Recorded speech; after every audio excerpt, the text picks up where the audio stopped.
Ichigo Kurosaki is not the loudest, he is not the most optimistic, he is not even the most aspirational in the traditional shonen sense, and that's exactly what makes him special.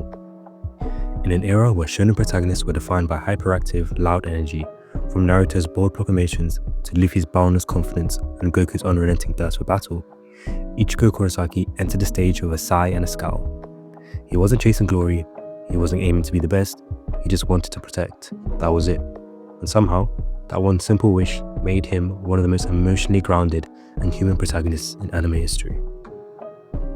But somewhere along the line, as Bleach rose and fell in the tides of mainstream popularity, Ichigo is misread, dismissed, overshadowed, seen as edgy or flat or just cool. He became more aesthetic than understood, more wallpaper than character.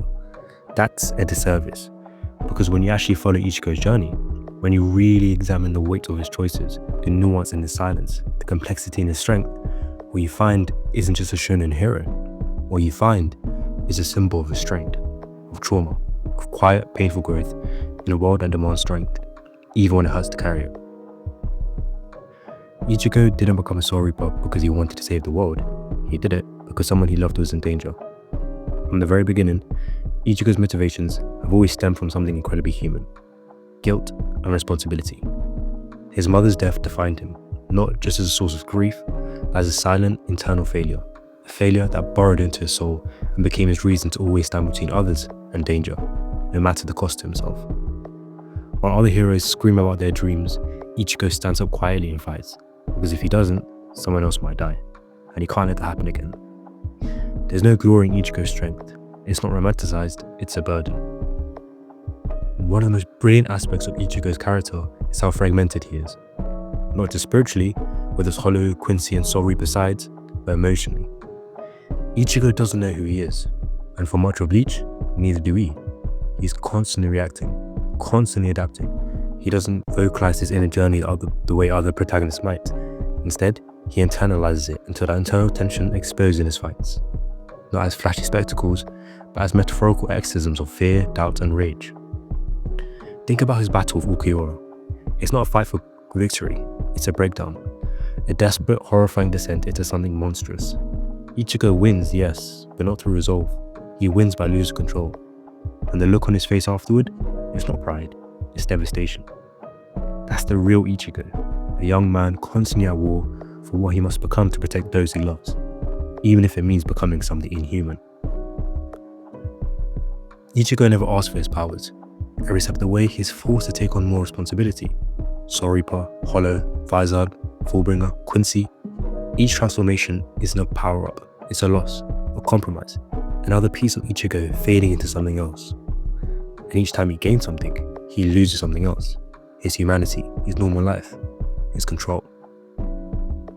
Power in Bleach isn't aspirational, it's tragic. It isolates Ichigo, it burdens him. And most of all, it separates him from the very people he wants to protect. The more powerful he becomes, the more alone he is. Even in his moments of triumph, saving Rukia, defeating Aizen, are tinged with melancholy. Nothing is ever truly won. Peace is temporary, and pain lingers. Compare this to other shonen protagonists, where power is often framed as liberation or joy. For Ichigo, it's a duty, it's grief, it's a tool he wishes he never had to use.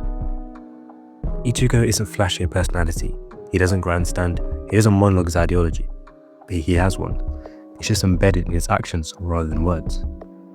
Ichigo's ideology is simple. If someone's in pain, help them. If someone's in danger, stand in the way.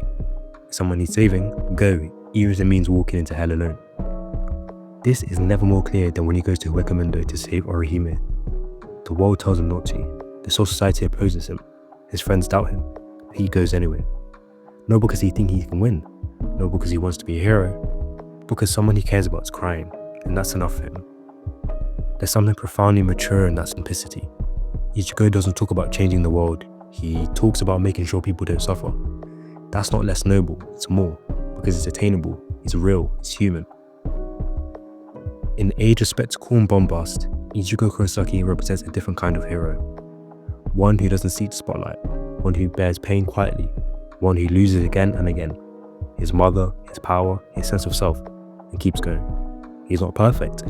He doesn't have a perfect ideology, but he feels real. And sometimes, that's more important than being inspirational.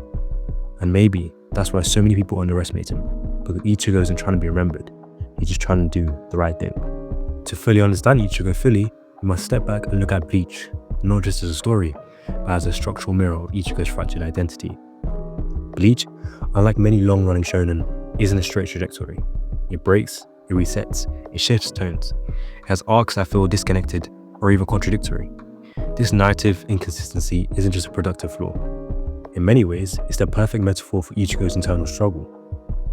The Soul Society arc is Ichigo learning what it means to fight for others, defining concept of duty. Wakamundo is his descent, confronting the monster within. The fake Karakura Town arc is a breaking point, where resolve meets exhaustion. Fullbring is a rebirth, an identity crisis in a world that no longer needs it. And the 1,000-year Blood War arc is a revelation, where truth, history, and legacy finally pull the mask off Ichigo's past. Each arc reflects a part of him, not just his growth, but his fragmentation. Ichigo isn't a traditional hero on a journey. He's a young man reconstructing himself from broken parts, across a world that constantly asks him to redefine what he is. A Shinigami, a Hollow, a Quincy, until there's nothing left to call Ichigo except Ichigo.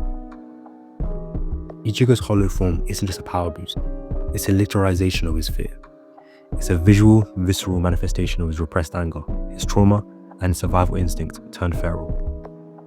Every time that mask comes on, Ichigo loses something. He becomes stronger, yes, but he also becomes less human.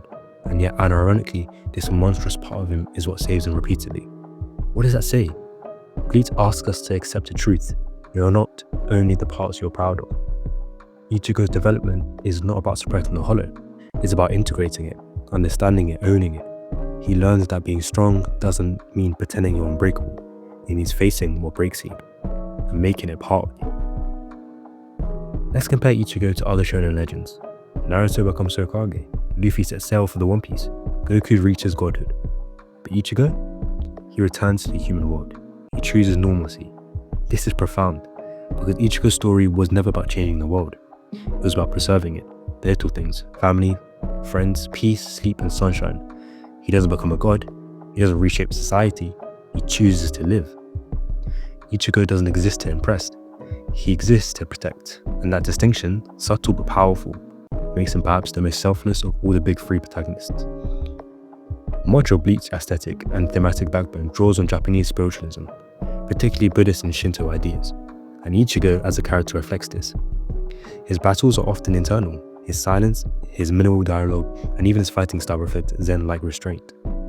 Unlike many anime heroes who announce every attack, Ichigo often fights quietly. He strikes with instinct, not theatrics. In this way, he's not a warrior, he's a monk at war with his own mind. And what's more spiritual than that? Tite Kubo, Bleach's creator, is known for his minimalism. The heavy use of negative space, his love for fashion, music, and unspoken tension. Ichigo is a direct extension of that ethos. When Naruto is Kishimoto's hopeful child, and Luffy is Oda's freedom fantasy, Ichigo is Kubo's quiet ideal. A man who doesn't need to shout to stand tall. He's not a symbol, he's not a prophecy. He's just a boy who lost his mother and decides no one else should have to. And that's what makes him real. What happens when a hero doesn't chase glory? When a protagonist doesn't seek greatness as it thrust upon them, again and again. You get Ichigo Kurosaki. You get a character that resonates not with your ambition, but your exhaustion, your sadness, your guilt, your will to keep going even when you don't know why. Bleach may be flawed, chaotic, and beautifully inconsistent, but Ichigo Kurosaki is none of those things. He is consistent in only one thing, his heart. And maybe that's what real heroism looks like. Let's talk about Zangetsu. Zangetsu is more than just Ichigo's sword. It's a soul given shape. But what's fascinating is that it's never just one Zangetsu. At first, it's Old Man Zangetsu, the calm, cryptic mentor. Then it's Hollow Ichigo, primal instinct and survival. Later, it's revealed that both were aspects of himself, the calm and the chaos. Zangetsu evolves as Ichigo evolves. Each new form, Bankai, Tense Zangetsu, the dual swords, isn't just a power-up, it's a reflection of integration, the literal forging of fractured selves into something whole. Ichigo doesn't change weapons, he redefines himself, again and again, until his final blade is no longer foreign, but fully, unmistakably, him. The Bleach universe isn't random. The society, Hyokamundo, the human world are metaphors for life, death, and in between. And Ichigo travels through all of them, not just physically, but emotionally. The human world is his desire for peace and normalcy. The soul society is his loyalty, duty, and the cost of violence. Hyokamundo is his inner void, the place where ego and fear spiral. Ichigo doesn't merely move through these spaces, he carries them within himself, just as we all carry our past regrets, hopes, and fears. At the very core of Ichigo's entire journey is Masaki Kurosaki's death. He never gets over it, he never forgets. How lost to fight his every decision. That moment a child helped for the death of his mother is the inciting trauma of his entire identity. The reason he takes strength is the reason he fears weakness, the reason he values peace and when he must use violence to protect it.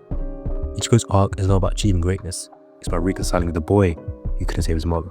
Then in the end, his journey brings him full circle, not about undoing his past, but ensuring that no one else suffers as he did. And that's the brilliance of Ichigo Kurosaki. He doesn't have wild dreams like Luffy, Naruto. He's human, and that's why I love him.